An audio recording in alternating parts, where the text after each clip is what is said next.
यहाँ हमें एक उलझा हुआ एक्सप्रेशन दिया हुआ है और हमें जाहिर है इसको सुलझाना है। एक्सप्रेशन में 6 की ताकत 1/2 है और इसको हम ज़रब दे रहे हैं 6 की 1/5 रूट और इस पूरी चीज़ की ताकत 3 से। अब भाई सबसे पहले इस रूट को फ्रैक्शनल एक्सपोनेंट की शक्ल में ले आते हैं। यहाँ 5वीं रूट के बजाय हम 6 की ताकत को 1/5 की सूरत में लिख लेंगे।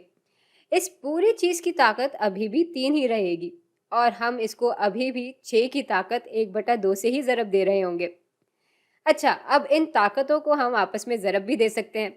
ये हो जाएगा 6 की ताकत 3/5 और इसको हम अभी भी 6 की ताकत 1/2 से ज़रब देंगे।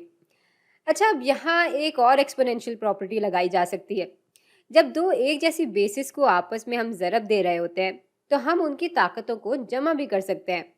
यूँ ये पूरी चीज़ बराबर हो जाएगी 6 की ताकत 1/2 जमा 3/5 के।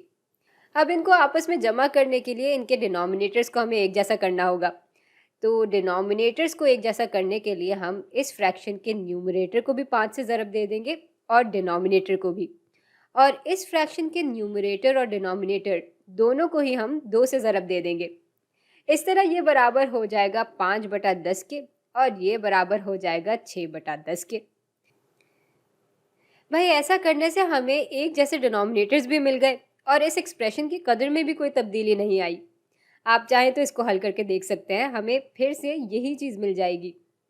खैर, अभी के लिए आगे बढ़ते हैं। तो न्यूमरेटर्स को जमा करेंगे तो हमें 11 मिल जाएगा और डिनोमिनेटर में 10 आ जाएगा।